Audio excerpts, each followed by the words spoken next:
This episode of Life and Books and Everything is brought to you by Crossway, publisher of the Sing Hymnal.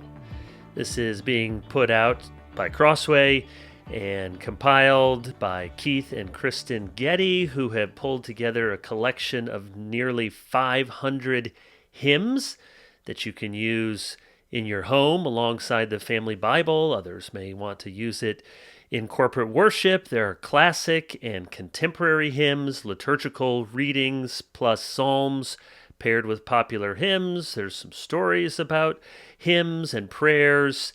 And as you would expect from Crossway, it is very elegantly and beautifully designed. So I do not yet have a copy in my hands, and I am eager to have one and to use it and to look at it. I've seen some PDF versions, and I'm very excited for this book. So pick up a copy of the Sing Hymnal wherever books are sold, or learn more at singhymnal.com. We also want to thank our friends at Desiring God for supporting the podcast. DG is celebrating the relaunch of the book that started it all, Desiring God by John Piper, of course. Originally published nearly 40 years ago, the book is relaunching this September as a revised edition through Crossway. This is the book where Piper explores the ultimate source of pleasure, satisfaction, lasting joy in Christ, summed up in those famous words, God is most glorified in us when we are most satisfied in Him. If you've read the book before, you'll want to still check out this new edition from Crossway, this revised edition. And if you haven't, or you've tried it before and it seemed maybe slightly over your head, now is a great time to try again. It really is worth diving into classic. If you can have a book called a classic by someone who is still with us, I think this deserves that title.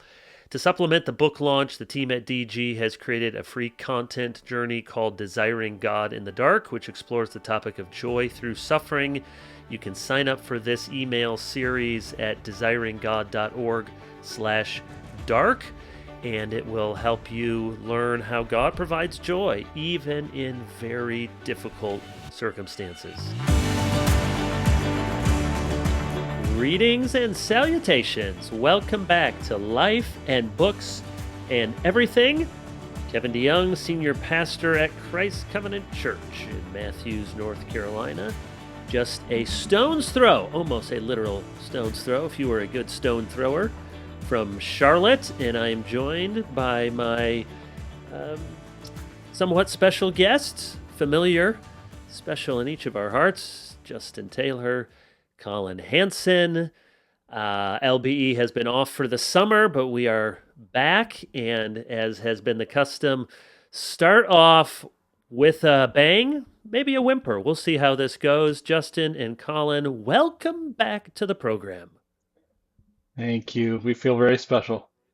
Got to give the people what they want, Kevin. Well, speaking of that, as you know, there are really two kinds of people who listen to LBE. One, our mothers, and two, not our mothers. No, there are those, and you may hear from them as well.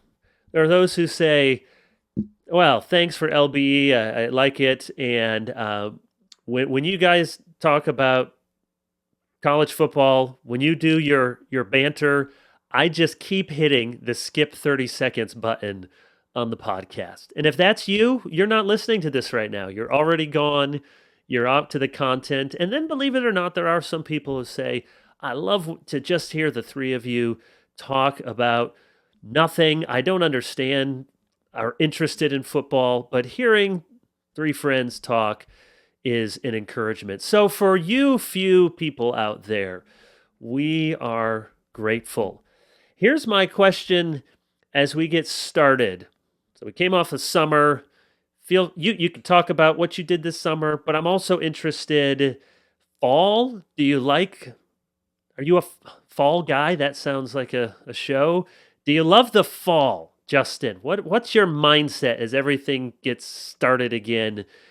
Summer's gone, fall is here. Pumpkin spice cappuccinos, I just live for them. And a warm orange blanket in the cool morning. No, I like fall. I don't necessarily get into all the accoutrements, but fall means football and cool weather, so nice break from the summer heat and it's the calm before winter.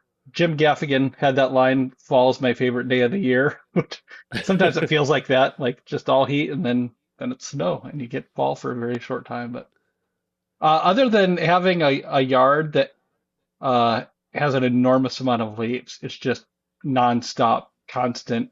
You mow and then you feel like you have to mow the very next day. So other than that, I like fall. Colin? Does Who are the fall haters, Kevin?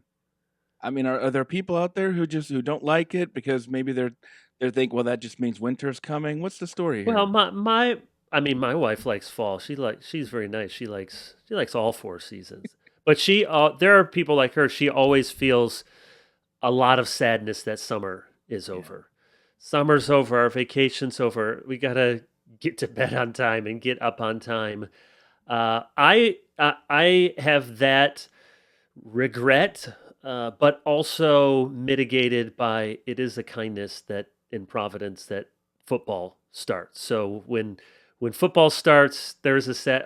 Summer's gone because summer's fun, and then football comes, school comes, and like a lot of people say, by the time fall comes, yeah, you could always be happy with another week or two of some summer weather and another week or two before school. But you're about at the point, yeah, we can't live like savages for the whole year. Kids need to go to bed before midnight, need to get up, need to have some rhythm, some routine. So yeah, that's the fall. We also have constant leaves. Of course, they don't fall here in Charlotte for a couple more months, and then they really don't stop. They're not all on the ground until Christmas often. So it's a different fall season. Fall in the Midwest or New England is a special kind of beauty and gift. I will say I have fall allergies. Can I play to type here? Everyone's, wow, I'm really surprised, Kevin. You look Shocked. like you would Completely shocked that shocked. you would have.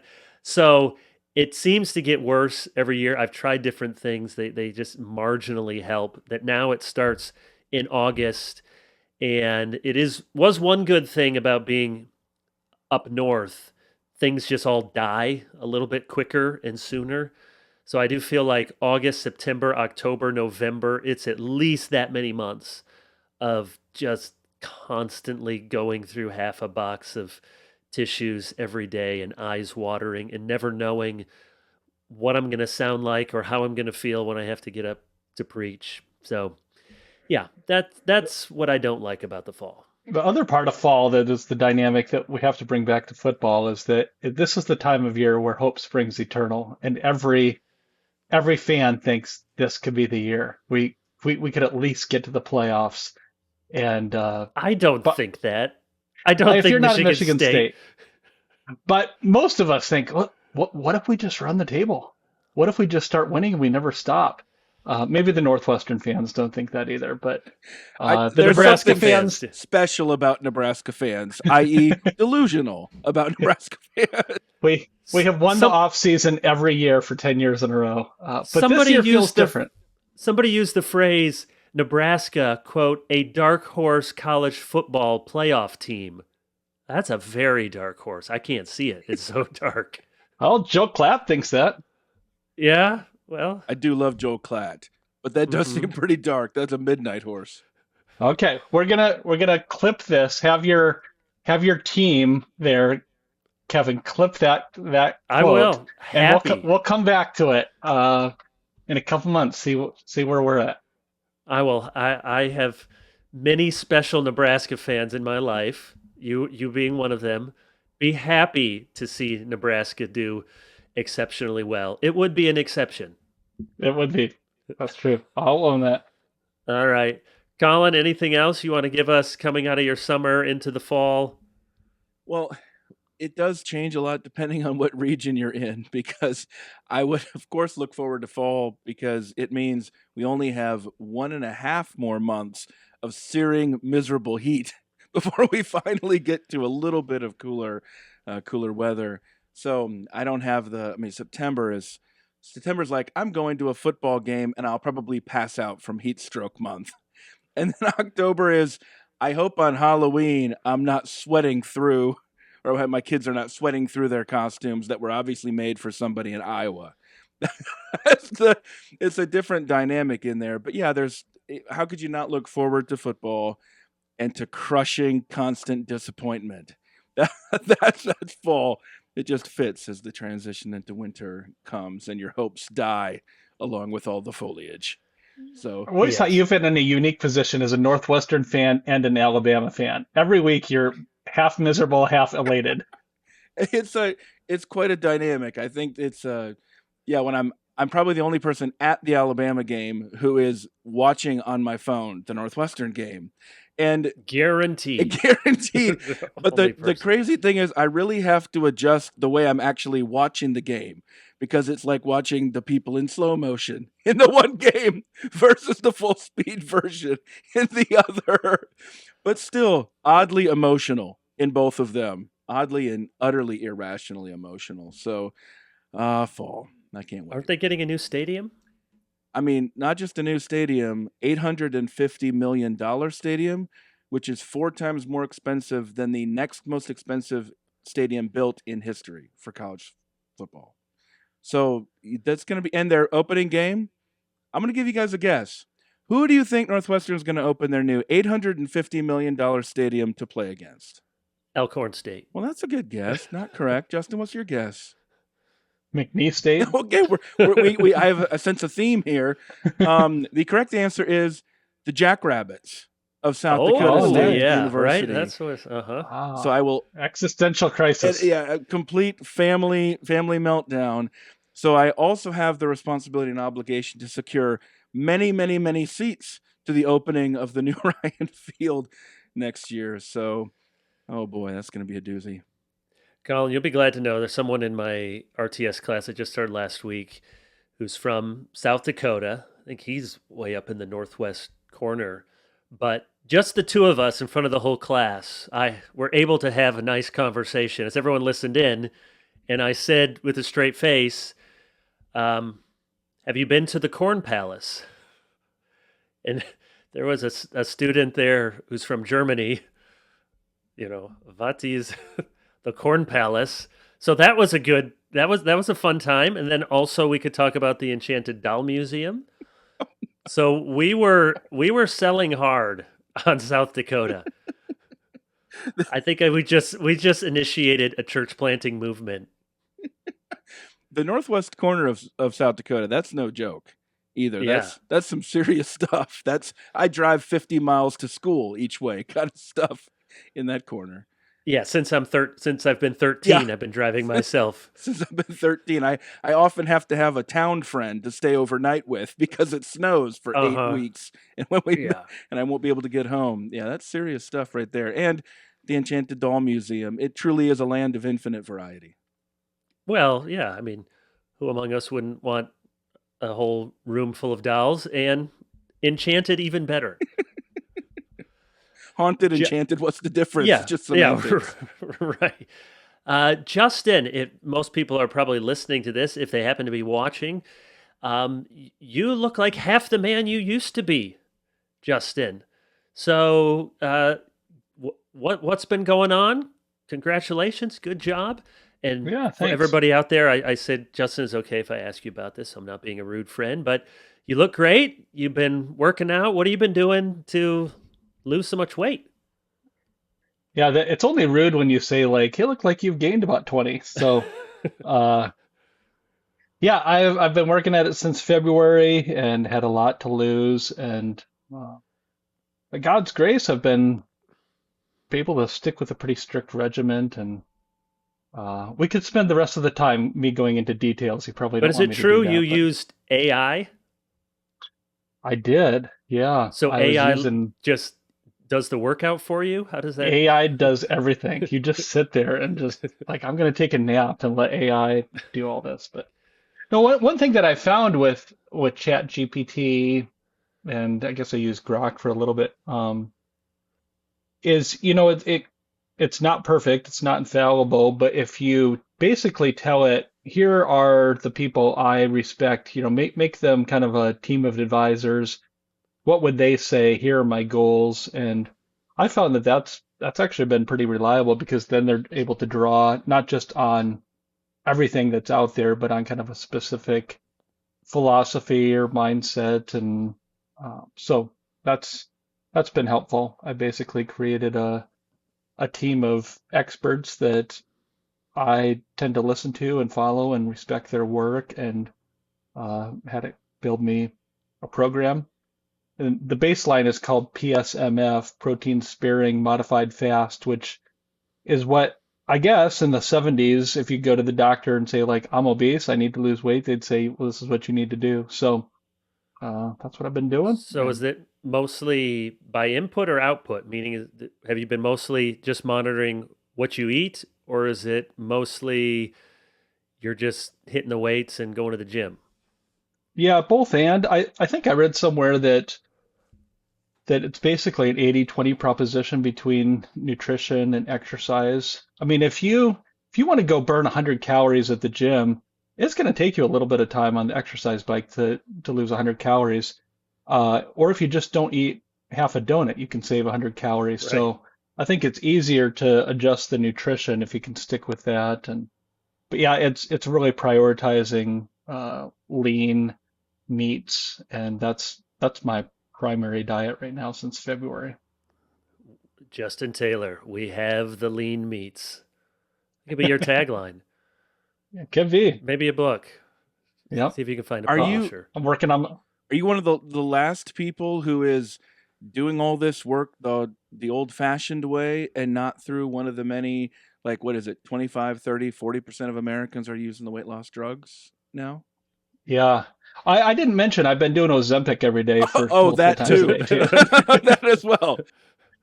No, I haven't done any of that, but and I don't know how people afford that. I mean, no offense to anybody, LBE Ozempic listeners, but I asked my doctor, There like, goes how our much is that? And they're sponsor. like, we're sponsored by Ozempic and Pizza Ranch. Let them let them work out a deal. Yeah. You could, if you could No, sprinkle cactus bread with Ozempic, that would be yeah, I mean, the way to Ozempic's do like it. be amazing. 1,200 a month. Yeah, Really? like yeah, I was like, if it's $25 a month, I'd think about it. It was like, it's $12.50. Well, I think I'll go to Planet I tell Fitness. you, I'm going to Copenhagen in a few weeks, and I just plan to see this entire city overlaid in gold, since they're again those weight loss drugs worth more than the rest of the Danish economy combined. That's how. And how ironic that the people who have pastries named after them. This feels like a racket, I Kevin. thought you were This is gonna, a racket. Yeah, this is. Would you I thought like you were gonna a say that Danish? Oh, Colin, I thought you were gonna say that you were really trying to work out to get ready for Copenhagen, which reminded me of, Nate Bargatze had that little bit where he says, like, he was trying to lose weight for his 20th high school reunion. His wife's like, you're around me and our family and friends all the time, but you're going to all this effort for people you haven't seen in 2 decades. And No, I did wonder though, is Ozempic a lot cheaper in Denmark? Like, could you go there and you could buy it and then you could bring it home? I don't know. These are things that I wonder. But yeah, I worth mean, the in all trip. seriousness, congratulations, Justin. It is really that is the harder way. Diets are notoriously difficult when you have genetic predispositions. It's very difficult to not get into those constant cycles, and the drugs have been helpful to a lot of people in that yeah, respect, and I think there's a lot of validity to them. But if you can do it without it and you can save 12.50 a month, Yeah, that's much better. and you're right. If you're ever on a treadmill and it's giving you calories that That's you've burned and depressing. it's a rough yeah, it is. You're just going forever and tick tick. It's it's hard to go through a lot of calories. and I could throw this all away with like seven M&Ms. It's all it takes, That's you know. right.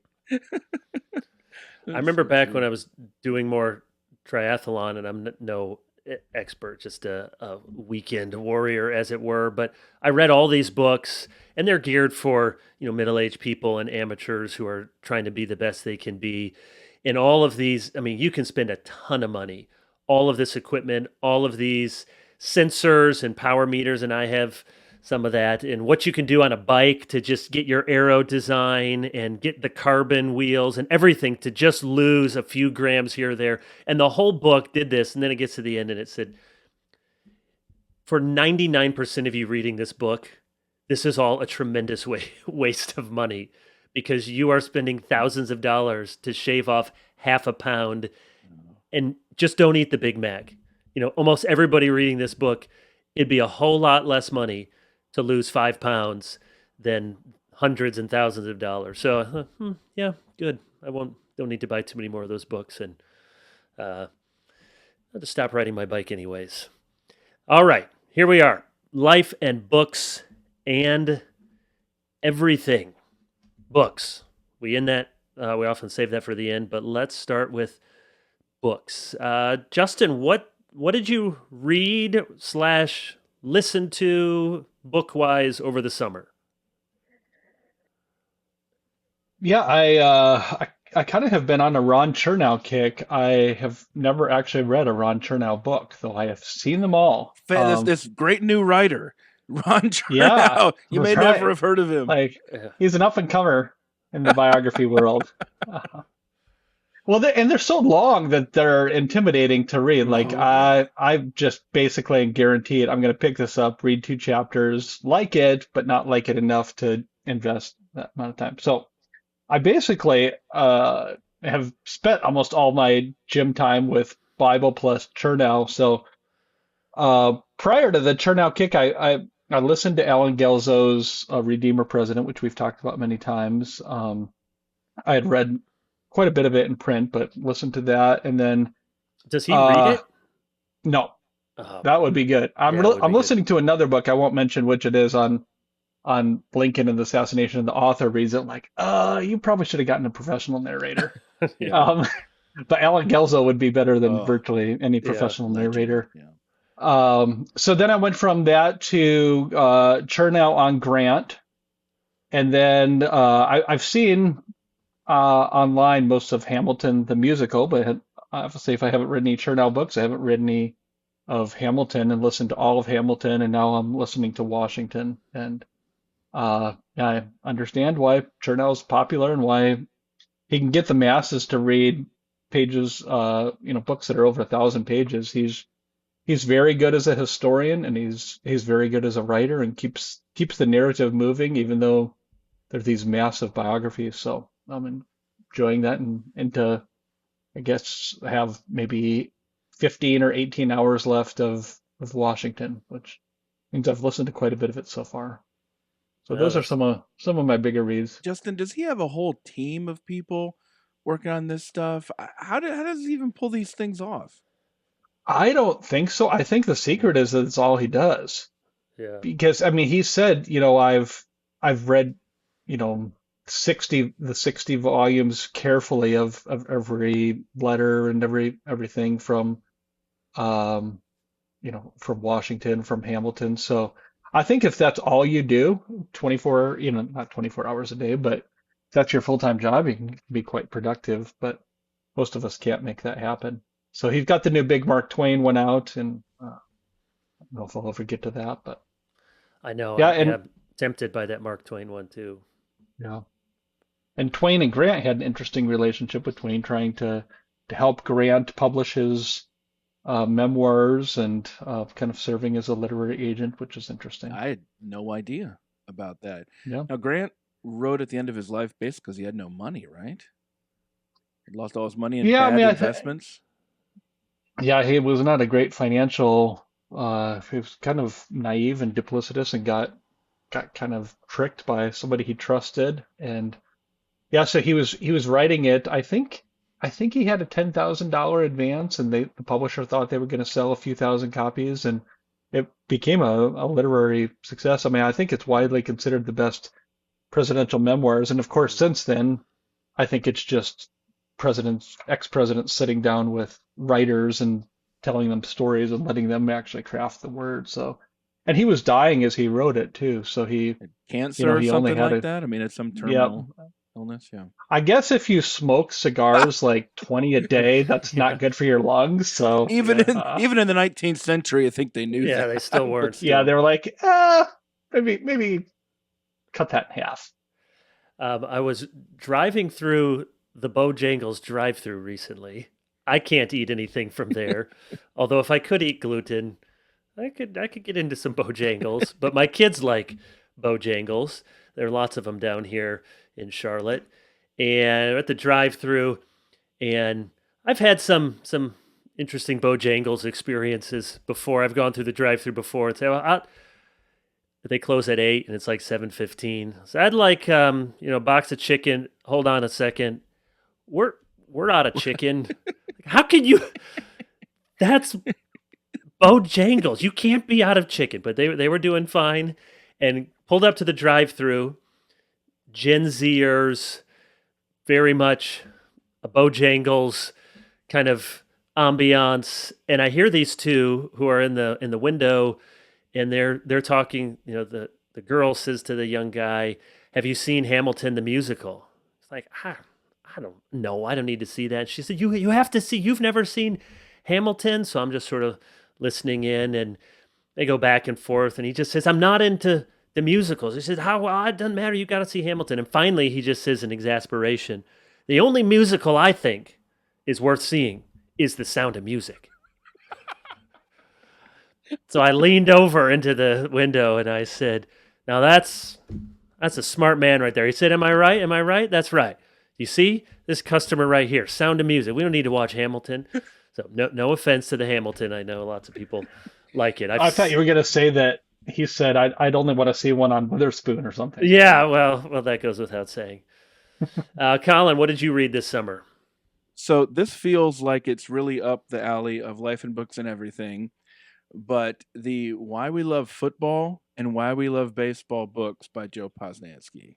Oh yeah, hmm I mean, that is some good late night on your bedstand kind of reading. I mean, I've read Joe Posnanski going all the way back. I think it was to the 90s, but I don't remember. He probably started. I don't know when he started at the Kansas City Star, but it's crazy that they had two columnists at the Kansas City Star at the time, him and then Jason Whitlock. Imagine Mm, that interesting yeah. place. And and I mean, I'm just reading about a bunch of bad Chiefs teams and a bunch of bad Royals teams by these two columnists. And then, he got his dream gig at Sports Illustrated. Sports Illustrated is essentially no more. I mean, it's nothing compared to what it used to be in online and that kind of stuff. But then, so you just wonder, what do you do when you're in your 50s or 60s or whatever, and you've been really a legendary sports writer, but there's really not much sports writing left happening anymore. I mean, for the last 10 years, probably, and started doing these newsletters and then turned them into these books. And I mean, they're just, I mean, what else can you say? They're just truly enjoyable. They're fun, they're insightful, they're informative, but they're just truly a delight to be able to read. So if you're looking for something late at night before you go to bed, the chapters are so short, so you're reading 4 pages on last night it was Ted Williams hitting 400 hmm in the baseball book. Just felt like that kind of season, because another thing about fall is that October is the best sports month, I think. I mean, it's only October or April where there could be any debate, but you've got the college football, major league, you got the other sports that are starting, you got the playoffs for baseball and everything. So good time to be able to read those books as well. For my other projects, I mean, And you forgot to mention track and field world championships well, comes you up just cut later me in off. September. Yeah. Okay. I was gonna Okay. get to that, uh, but we can't forget that at all. No, it's just that's, I think we didn't even mention that was maybe the best part about fall. But yeah, there were Colin and I are more into the field than the track part. that's true. That was, oh goodness. I often think, I mean, what a world you can make a living, and I bet most of them don't make a whole lot of money, but throwing an 8-pound steel ball If you're or just throwing it, throwing Kevin, a you're doing it all wrong. yeah, you're putting it. You're You're putting it. I putting it. understand. You're throwing a javelin. Like, how long have people been throwing javelins for all of history? I was like, what do you do? I throw a stick. Truly the original sport is I Yes. throw a spear to try to kill you. Uh-huh. Let's make that an Olympic event and get rid of the killing. Yeah. That's called progress, All right. So civilizational what progress. book besides that? I keep cutting you off. No, it's all good. So, I mean, I, we could go a lot of different directions on this. I mean, I read a number of political books that are really interesting. I don't think we haven't talked about.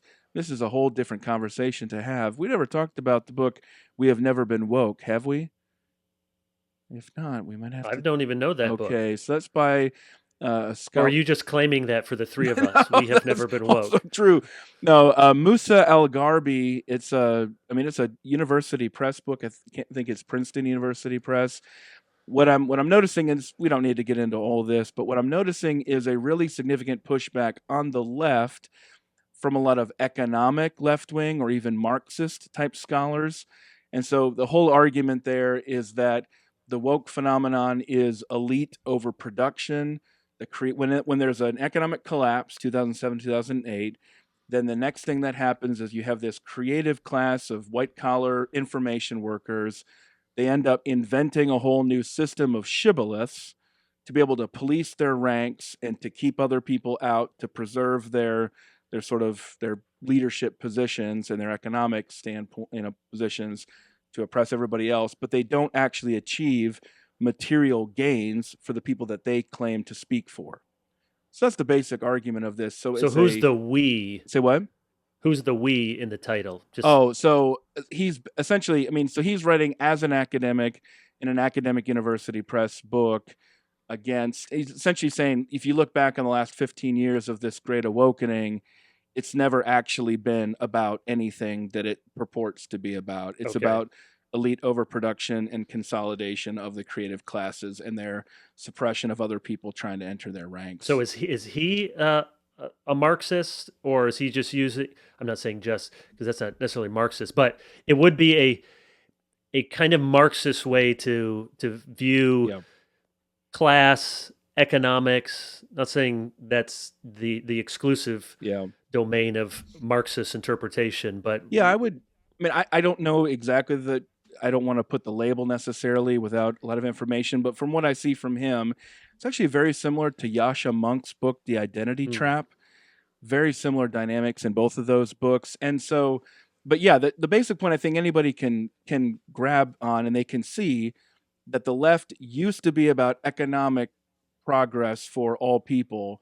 So how did it become the elite class of the richest people in the country, primarily focused on cultural concerns, not on economic well-being, especially for the working class? And keep in mind, he's writing this book before the 2004 election, 2024 election, where there was an even more significant shift in that direction. So, yeah, some of the Keller Center fellows had read that book. Derek Rishmawi in particular had recommended it strongly to me, and I found it to be. Obviously he's Muslim. For Christians, there's going to be some right. disagreement. I'm not a Marxist, but it makes a whole lot of sense as an interpretation of what happened. So that was, it's very worthy of Yeah, discussion. no, One that stuck with me right. for sure. Yeah, it seems like it has some definite plausibility. I was wondering if the we was writing as a Muslim, saying Oh, Muslims have never been woke, yeah, which no, is which is true for Muslims, at least outside the that's West. true. Yeah, no, the Islam is not a particular, like he'll come back to it in the end, but it's mostly like I'm talking about some Christian dynamics here, but I'm not a Christian, and just kind of explains that. But it's much more heavily dependent upon his cultural and economic analysis than any kind of religious analysis. But I just bottom line for this podcast, and why is this interesting among the reasons we talked about there? It's another academic press book Hmm. that's pushing back against what's been so dominant in the academy for the last 15 to 20 years. That's noteworthy, I think. I want to come back to that in just a moment. I think I can quickly mention a few books I read. Read Leland Ryken's biography of J.I. Packer, which came out, before Packer's death. Crossway published this. We are reading this as RTS Charlotte faculty. We pick a book each semester, and it's interesting. The faculty always, there's a poll or a vote, and with all the different disciplines there, you wouldn't necessarily think this, but the one that comes out on top is almost always been a biography or history. So we like reading biography. So I really enjoyed that. I hadn't read this before, and you know, Riken's portrait of Packer is personal. It's sympathetic. It's almost stream of consciousness in some parts. It's a lot of here's what I'm here's several bullet points about this, and it's kind of chronological, but really more thematic. But it almost any time, though I didn't know Packer well, but almost any time we're reading something about someone we knew, or at least a lot of events and other people we knew, it's hard for me to put down and just understand different things. So I enjoyed that. A book I'm surprised I hadn't read before. I had it on my shelf and I hadn't read it, but a little bit niche. E. Brooks Holyfield, who's a great American religious historian, God's Ambassadors, A History of the Christian Clergy in America, came out maybe 15 years ago by Erdman's, 2007, so almost 20 years ago. It's really 350 pages. It's an excellent academic, readable book. I mean, he does Protestant, Catholic, a little bit of Orthodox, and to try to hit the major themes. So, as a Christian clergy in America, I found it very interesting. And then my wife and I have been, I can't remember if it's reading or rereading. I think for me it's rereading, but it was when I was a kid, so I don't remember any of it. We're reading through the Space Trilogy by C.S. Lewis. So I've done Narnia, I don't know, 2-3 times.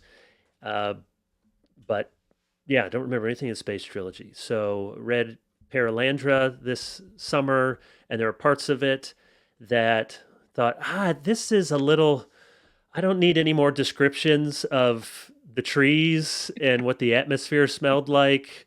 But then there were sections that were just really powerful. It is a setting, without ruining the book.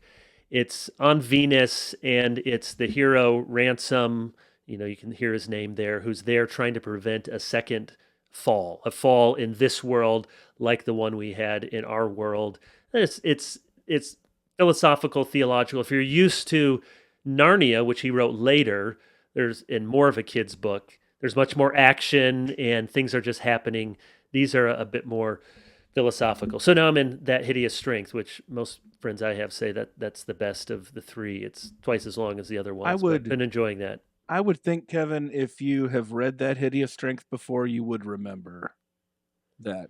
Yeah, well, all of the nice and all of the things. I mean, but they're sort of somewhat the intellectual furniture of different discussion. But yeah, I'm if I did, I was assigned to me when I was a kid, and it's gone now. Well, I just read it for the first time, of course, just because of this book project that I'm doing, and didn't realize, okay, basically take the Inner Ring and the Abolition of Man, and that and he says at the beginning, this is like the companion to the Abolition of Man. Yeah, but there's a strong Inner Ring component to it as well, which he delivers.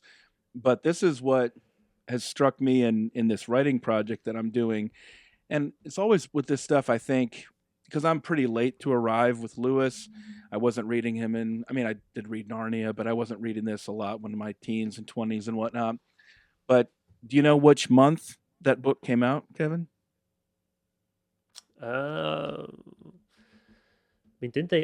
it come out in the middle of the Second War? So yeah, it's 38 to 45. It's August of 1945. Okay. And so it's the same month as Animal Farm by Orwell. But this is what just blows me away. At the very month of the end of World War II, ends up being the greatest victory in the history of Great Britain. Two of the greatest British writers published dystopian novels about what they see coming. I mean, the juxtaposition of that timeline is so significant. And I mean, I have a long essay that we're looking to publish at the Keller Center coming up soon about that hideous strength, because a lot of people would say it's really a 21st century type book. Mere Christianity feels a little bit more 20th, though it still has relevance in 21st, but that hideous strength definitely feels a lot like the 21st century. We want to take a moment to thank our friends at Greenville Presbyterian Theological Seminary for their support of the podcast. Greenville is absolutely focused on training pastors with a full commitment to the Westminster standards. Their tuition model aims to be, here's how they put it, a burden for the lost, not a burden of debt for graduates.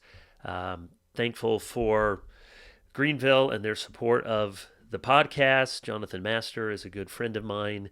We've had him here at Christ Covenant to preach in recent months, and am excited for the work that they're doing just to the south of us by a couple of hours. So thankful to Jonathan, the team there, and GPTS. I also want to mention Reformed Theological Seminary. Of course, I have the privilege of teaching here at RTS Charlotte, and they have a number of campuses all around the country, and I'm so grateful for RTS.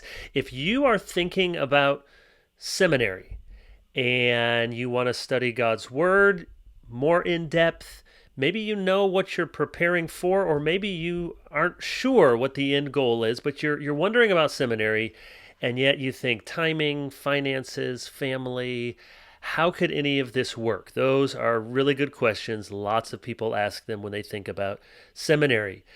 RTS would love to talk to you. They have a great admissions team, and one way that you can connect with them and get some answers is a free 30-minute webinar called Seminary at Every Stage of Life that they are hosting on Thursday, September 19 at 10 a.m. Central Time. So September 19, a free webinar where you can connect with people from RTS and explore this from the comfort of your own home or office and try to figure out if there might be a way for you to enroll at seminary. Talk you through what RTS has to offer, explore the flexible programs they have. You'll also learn how 89% of RTS students graduate without additional debt. So go to rts.edu for all sorts of information and /webinar, rts.edu/webinar to find out more about seminary at every stage of life on September 19. Here's something I've been thinking about, and I'd love your thoughts on it. And I didn't give any of these topics to you guys in advance, so this is all fresh. Fresh is one way to put it. Yeah, fresh, something. Was it 2019 that I wrote my piece on the splintering? No, it must have been after that, because it was, I think, was COVID after a part of COVID. it? Maybe, 2021.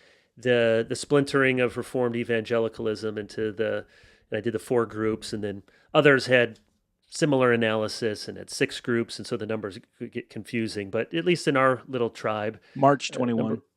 yeah, you pulled it up. Thank you.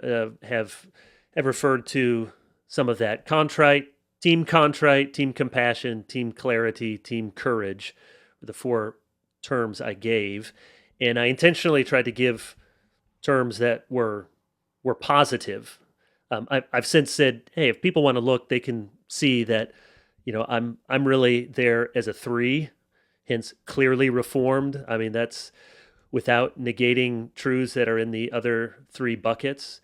So when you do an analysis like that, I think there's 2 different approaches. You can either try to say what's the right approach, or you can try to have an explanatory purpose, which is what I tried to do, and say, I'm not even going to try to argue for one or the other, though I don't think all options are equally good, but just try to give some labels that people in those camps would say, yeah, that kind of describes how I see things. Since then, a number of people have said, Kevin, I think you should update that And I've tried that at some times, and I have discarded drafts, and it's rattling around in my brain, and I do hope to do that at some point. But here's one of the the categories, maybe not a new box of the four, but at least how it would lay over those four groups. And I do think by now there might be five or six groups, not just four. Uh, but here's one of the big issues as I see it. What is the state of the world? Now that's a huge question. Let's say what's the state, what time it is, to use the phrase. What's the state even of the West? What's the state of America? Because you can it's a very big world. It's a very big country, and we have different experiences. And because the internet gives us access seemingly to anyone everywhere and all their experiences, you can you can just rattle off if somebody says things aren't that bad. You could in minutes rattle off five or six terrible examples. A school board here who's doing something, a raising of the pride flag over here, someone in you know in some part of Western Europe thrown into prison for free speech, what we would call free speech. So it's really easy to come up with that. And so you have some people would say, look, Western civilization has fallen, it's crumbled, or it's under attack. You have no idea. You're just pie in the sky. So if that's sort of we are absolutely under constant attack and maybe defeated, that gives a sense of urgency. It gives a sense of, hey, you're trying to play by old rules. You're trying to do things that worked maybe in the neutral world. You're trying to do things that worked in, back when liberal democracies worked. So what time it is. On the other hand, somebody could very easily say, hey, look, the Supreme Court they've been on a roll, not every single decision, but defending religious freedom, for example, and winning case after case. And just on a local level, I hear lots of pastors, though there are struggles, saying, boy, I'm seeing my church is growing. I'm seeing a new hunger. I'm seeing a new interest in Christianity. So how do you think of, and is it even an answerable question? And if it's not, how do we get past that? Because that seems like a major impasse that is really more felt than even strictly argued. What time is it? How are things going? You're really good at these macro level analyses, Collin. How do you think of that? Yeah, it's a great question, Kevin. What's helped me here and is thinking about the different layers of history. Andrew Wilson had taught me this based on some historiographical work in the 20th century. It was understand that history develops on at least three different levels, and you think of it as the ocean. And so the everyday events are your surface, the waves bobbing up. Then you've got a mid level of kind of what's happening, every major political changes, vibe shifts, you might even say there, kind of woke to post woke, whatever, things like that. Then there's the bottom layer of stuff that's civilizational type level. What I find is that most people are thinking about things at the top level or maybe the medium level, and there are not many people who are thinking about the bottom level. And so Because it's a lot harder to it's a do. lot harder to do. Requires I think a depth of insight, to keep with the metaphor here. Also, especially an awareness of history and awareness of the cycles of history, kind of the ups and downs, but also those cycles. And what I often will find is that I'm more pessimistic than most people about the bottom layers.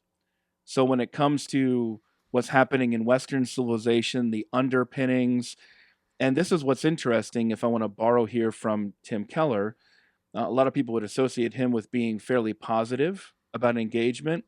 But when it came to the deepest layer, he was completely negative about the underpinnings of Western civilization and their ability to be able to hold or cohere or to be able to sustain us moving forward apart from Christianity.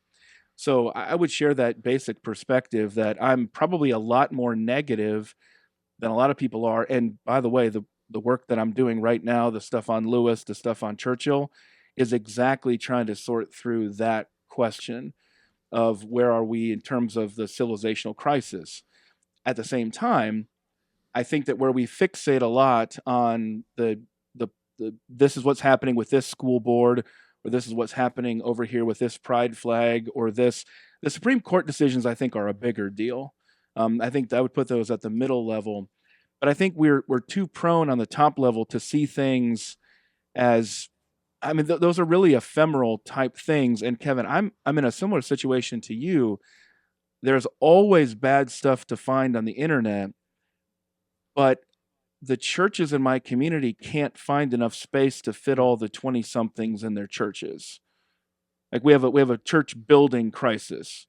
So, and now that's just my city. Maybe that's not happening anywhere else, but I think there is evidence that it's happening in other places as well. So I just always tell people, just be careful about somebody who's telling you that everything's changed when really they're just kind of talking about a wave on the surface. It goes up and it goes down. Try to pay more attention to what's happening underneath. And that's, I think, Kevin, where I mean, have a lot of concerns for sure. And to follow up on that analogy, let's say what people are seeing on the waves, there are some big breakers out Oh, there. absolutely. There are some really Yep. nasty waves. But to use that analogy, it's helpful because so often then the response is, well, if you want to do something, you better make a huge splash right now, kick up as much. So it's fighting a wave with a wave, and there may be some value in that at times. To suppress the analogy, if your house is going to be destroyed by the wave, yeah, you push back on that wave. But if we only think in terms of just kicking up more foam on the surface, and that's often with, well, you're not engaged, you don't care, you're pietistic, passive, you're acquiescing, you're defeatist. Well, maybe there's a way to be working on that middle level or even deeper things, which are going to take a really long time. And it's always the push and pull or the tension between how much is what's required of us normal, ordinary faithfulness, and which certainly is one answer, and then at which point might, hey, we just have to be faithful be an excuse for not getting in the fray, not wanting to have anybody get upset with us. And yet when I look at scripture and the concerns that I see, like I keep having in my head, I want to write sometime, living in the negative world in the first century, and I want to look at the book of Revelation. And what did that look like? Because our world, however bad it is not in most parts as negative as what they faced there. And I'm on record as I mostly appreciate Aaron Rend's Three Worlds of Evangelicalism, and you guys may be less sanguine about parts of it, and I wrote a review for it. One of the things I appreciated about the book was Aaron really comes down, and his prescriptions struck me as pretty ordinary in a good way about investing in your community and your family and your church, and they were not revolutionary. I think that's another thing. You talk about conservatives traditionally have been not revolutionaries. Even we call it the Revolutionary War, but it was not that kind of. It was very different from the French Revolution. Conservatives have been. We have something not to overthrow. We have something to preserve and to conserve. So it is difficult, and I find, the hate that I get on Twitter, but I repeat myself because that's all anyone gets on Twitter. That's how it works. And I don't look at it much, but most of it has to do some level of squish. You don't know what time it is. They're coming for our children. They're transing our families. And Well, yeah, those are bad things. But what's actually happening, and how do we make a difference as Christians? And what is the mission of an individual Christian you might be called to versus my role as a pastor in a church? There's a lot of different layers to it. Justin, what do you want to jump in and add? Yeah, great discussion. And I think that one of the problems that we have is having the discussion and trying to reach conclusions without talking through the methodology. What are the criteria that we're using? What are the definitions that we're using? If you have a theory that's essentially unfalsifiable, if all evidence counts for it and nothing counts against it and nothing could count against it, then you're not really doing honest work. You're just doing vibe work. And I don't know if you guys have mentioned the word vibe. Maybe you mentioned it at one point, Kevin, but I do think that's a big part of this is it's kind of more how we're feeling, what it seems like, rather than rational, definitional arguments per se. And I think that can be something to that. Like we feel something in the air, something's changed, dynamics are shifting, and then we need to investigate and articulate. I do think the diversity thing, and I don't mean by diversity, ethnic or gender diversity per se, but just the diversity of the size of the United States is a significant factor to think through. Um, that struck home to me in COVID. I'm on Twitter during COVID, and you just think we're all in the United States, but the way in which Iowa is a red state that was more conservative and less in favor of draconian lockdowns just felt very different than somebody living in California. And so I think the geographical size and diversity of the United States should give us some humility. It's hard. We haven't mentioned Trump's name, I don't think, and it's really hard to have the conversation without Trump because I think when Aaron Renn's article came out, conservatives were like, yes, this is the key that unlocks everything that's been happening. We're living in uh, this terrible negative world. And then now it feels like the vibe is more all we do is win. We're just victory after victory, and Trump has affected all of these cultural things that a lot of Republican presidents left to the wayside. So uh, there's a lot of different things happening, I think, and I think if we can agree on terms, agree on methodology in advance, I think that helps things. And then the last thing, if we need to talk about Trump and Renn, we need to talk about the church because, as Collin intimated, the church is the hope of the world, and it's because the church is united to Jesus Christ and He's Savior and He's Lord. And so, I think it's helpful to kind of keep our wits about us that with all the things that change in culture and trying to figure out where's culture going and what's happening and what sort of vibe shift, the thing that's not shifting is human nature at its root. Regeneration hasn't changed. The nature of sanctification hasn't changed. God's word hasn't changed. The necessity of prayer and humility. So I think that ends up, this final thought is that ends up being a pretty significant dividing line on the conservative side of things, is those who see the negative world and think, I don't like it, but we need to stick to means of grace, church-based, gospel-centered theology versus those who think, yeah, but we also need to win, and uh, we can put aside some of the speech codes of the New Testament that it commands us, and the ends justify the means, and we need to fight fire with fire and those sort of things. And I just ultimately, that's not the way of Christ. He calls us to follow him, pick up our cross, and be with him every day. Yeah, I just want to build on that for a second, Justin, because my concern this entire time with this whole discussion has been the Bible is what norms our experiences, personally and in the world. And I don't think anybody can read the Bible as something that is of God being out of touch with the difficulty of life in this world, the difficulty of principalities, of powers, of princes, of personal life, on and on and on. It just seems the Bible is the most realistic of any book or any source you could ever find to help you understand. And Kevin, I couldn't agree more with that. the negative world of revelation. I was just talking with a pastor friend last night who said, it really helps my pastoral ministry when I remember that Paul was having to say, hey guys, how about you stop the orgies? Right. Like, how about we just stop those? I mean, look at the New Testament church, look what they're dealing with, and then look at what Paul prescribed and divinely inspired in there. The other thing, I mean, the Bible's that's what matters first.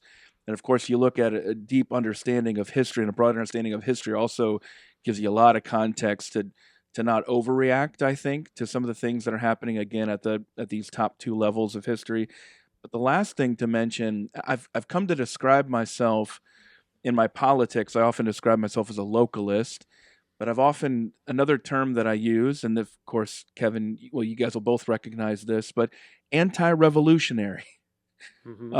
Because a lot of what passes as conservative is really just a different form of a revolutionary approach. And this is one thing that when you see C.S. Lewis and you see him pick up on Leo Tolstoy, and you see him also drawing in from Dostoevsky, you realize that all of them, they were living in an age of revolutions. And specifically, you're thinking about communism. For most of them, that hideous strength, of course, is in part, just like Animal Farm, it's an anti-communist tract. But what they all share in common is a sense that when you're rooted in the eternal things, the things that don't change, it prevents you from, and this is very Burkean, of course, going back to that era as well in the 18th century, it roots you in a sense that there's nothing that justifies, let's just go out there and blow everything up. And like you said, Kevin, even a revolution can be something about recapturing something or preserving something. That's what makes the American Revolution different from the French Revolution, which Edmund Burke recognized. And of course, the difference was in part that Christian anti-revolutionary mentality that was inculcated in a lot of those writers at the time. So, I mean, I just to sum up all of that to say, I just don't think we're paying sufficient attention to the biblical resources, number one, and spiritual resources we have, then historical, but even the great literary heroes that have guided, that can still guide us through where we've been in the past and what it bleeds over into our present. So that's really well said. And I'll use that to transition to a last topic very briefly, but I think it's related and it's a positive view, and it's a churchly view. I went to John MacArthur's funeral on Saturday, and it's a long ways away from North Carolina. I had to take a red eye, landed in Charlotte at 5 a.m. so I could teach Sunday school and so I could preach. And so I debated whether or not to go, and I'm really, really glad that I did. And any of our listeners, you can watch the whole thing. It was almost 3 hours, and you had to get there an hour early. So I mean, it was a 4-hour, ordeal is not the right word because that's negative. It was a 4-hour event, but even if you don't have time to watch the whole thing and listen to the hymns, but you have to get he's leading the hymns. I mean, it was beautiful. It was edifying. It was inspiring, and listen to Johnny Erickson Tada's remarks, eulogy on John MacArthur, or listen to John Piper's 15 minutes, or listen to John's, his sons, or listen to Sinclair preach. There's so many good elements. But here's one of the things that I appreciate, besides all of that wonderful content and message and celebration of MacArthur's faithfulness and expositing the word over all those decades. It felt like some of those good togetherness vibes that used to be more common, and maybe there's a way for them to be common again. Now, to just be together isn't necessarily a good thing. That's why it was together for the gospel. Just to have a coalition, coalitions for all sorts of bad things, but a gospel coalition is something different. I think I've commented before that even the names in the sort of late 90s into 2000s spoke of tribes coming together. You have Alliance of Confessing Evangelicals, Together for the Gospel Coalition. It was an era of other Reformed evangelicals finding each other, saying, hey, we got differences we don't want to pretend aren't there, but with everything going on, I think we're on the same team. And, a lot of that's gone and has splintered. And some of it has just been hidden because I think people feel like, well, I can't show that I still kind of like that person or I'm friends with that person. And some of what was exposed was, yeah, sometimes some of the unity was thin and it was ephemeral. So all of that as an analysis is true. But, I ran into, I talked to John Piper and Wayne Grudem. I saw Vodi Bakum. I saw Paul Washer. I saw Johnny Erickson Tata. I talked to Chris Larson and Bob Godfrey and Vesta Sproul and Sinclair. And I'm not mentioning these names that every one of them wants to agree with the point I'm going to make. And I know some of them well and know some of them just as acquaintances. But what a sweet thing. And sometimes it takes funerals like that to see all of these people together who are willing, I think, by their presence to say, even if you disagree with MacArthur on some things, he preached the Bible really well, verse by verse, with lots of fruitfulness for 50 plus years. And he believed the Bible was inerrant.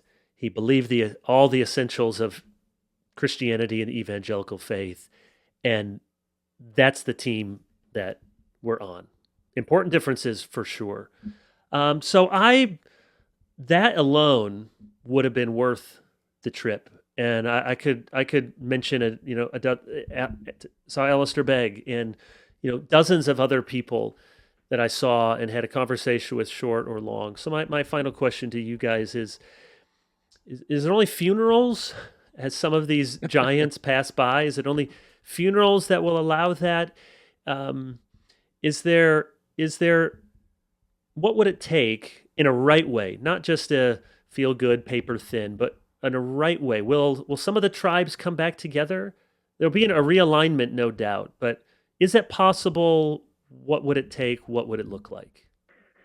I think anything's possible with the Lord. I don't mean that just to be, Well, well, I good don't mean that answer. just to Yeah. be the Sunday school answer, but Paul does say, and it's one of my favorite verses because it's so hopeful and it's so realistic that insofar as it's possible, live at peace with everyone, which implies it's not always possible.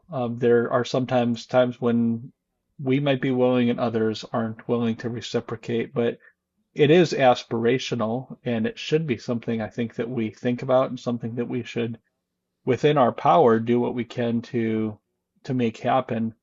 Yeah, I think of it in terms of three levels. The ultimate is heaven. Do I expect to see this person in heaven? Don't ever want it to be like, oh, this is awkward to see somebody in heaven. Second level down, the closest to that is funerals because you're celebrating the life of somebody who's just entered into his rest and his reward, and that it just tends to get rid of some of the gamesmanship and the pettiness when you're celebrating a life that's well lived despite disagreements. And then you have the next level down. It's just everyday life. Do I have the motivation to repair relationships? And again, we talk about kind of national politics and local politics, and I think the same can be true of evangelicalism. There's kind of national and international evangelicalism, and then there's just local. Where am I at in terms of my responsibilities and my friendships and the like. My guess is that there will be some coming back together, some realignment. There has been a definite splintering. It's probably overstated at times, but I think if we learn anything from history is that these things tend to operate like pendulums and they don't just keep going in one direction forever. So I think hopefully as we mature, hopefully as eternity seems closer than the day before, there are some real differences. It's not just all tribalism and pettiness, but there are some things probably we need to overlook and uh, take some proactive steps and try to put the gospel central and see what the Lord does. At the end of the day, again, we acknowledge what Paul says of it may not be possible, but let's at least make an effort. because it is a big deal according to the New Testament, the unity that we Yeah. to share in Christ. Yeah, I think absolutely. I think Kevin, it helps that we've seen as we look back on the last 5 to 8 years that there were some individuals who were insinuating themselves into situations for the purpose of sowing discord and distrust. They were actively, outwardly, they were doing one thing, but privately, they were doing another. And with the way social media works, I think that can make a big difference, unfortunately. So maybe some awareness of that and maybe some stigma against that would go a long way. But I think going back to your original article, Kevin, what's which is continues to be paradigmatic and helpful to me and many others in so many different ways. What stands out to me is that in those four categories, it can often be a tendency on the two sides to have an activist mentality. You're pushing, you're accusing, you're dividing. Now, that's not always bad because sometimes an activist needs to call people out for different things that they're doing that are wrong, and that could be across the spectrum. The inward two groups that don't always agree on things, I think, have a more institutional type mindset, more of a we're building something, we're trying to do something together here, and we don't always agree. And I've always said that as long as those two groups continue to see that there's a benefit to doing this in Justin's terms of biblically and spiritually, but also just institutionally, we're a lot stronger together. And what unites us is, and just like Don Carson always talked about, being prophetic from the center, a center bounded set. What unites us is stronger than what divides us, and we're pulling in toward each other.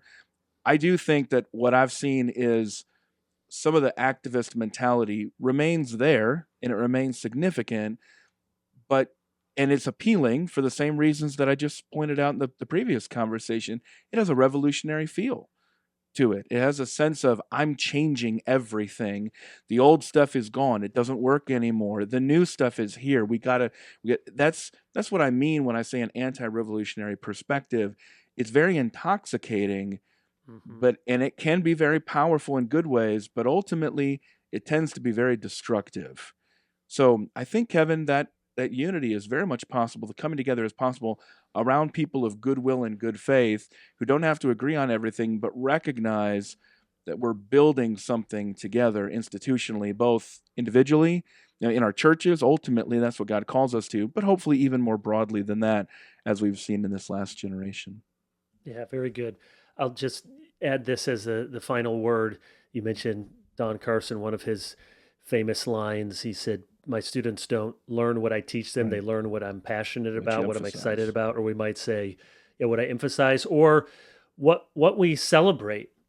It- You can look around and see people that, yeah, maybe somewhere in the attic of their mind, they have the same statement of faith that they've always had, and they've never come out to say, "I now disavow this earlier statement."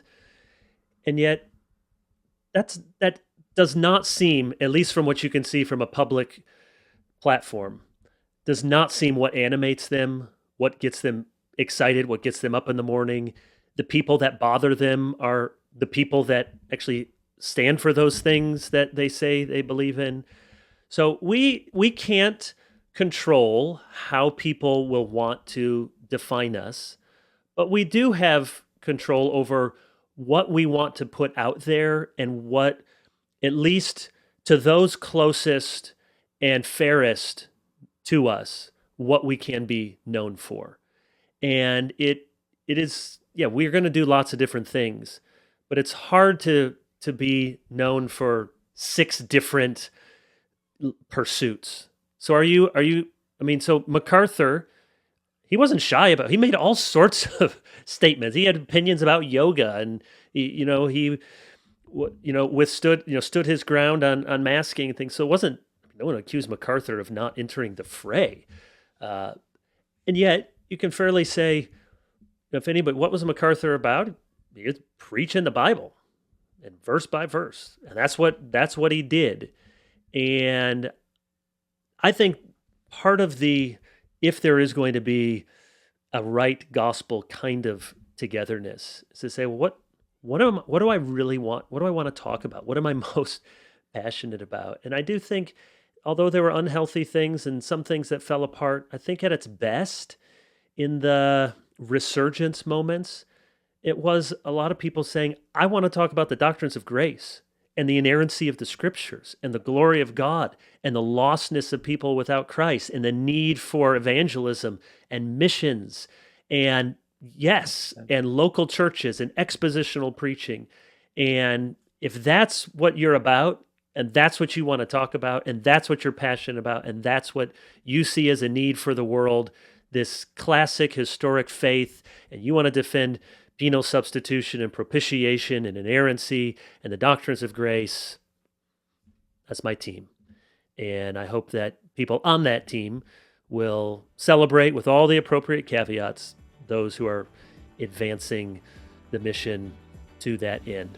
Thank you, brothers. Thank you to our listeners. Thank you for all those who follow along. We are back. I'm not sure what the cadence will be or who all will be on the program, but Lord willing, later we will have Collin and Justin back. The airing of grievances at Christmas, for sure, if not before that. So until then, thanks for listening to Life in Books and Everything, a ministry of Clearly Reformed. You can get episodes like this and other resources at clearlyreformed.org. Until next time, glorify God, enjoy Him forever, and read a good book.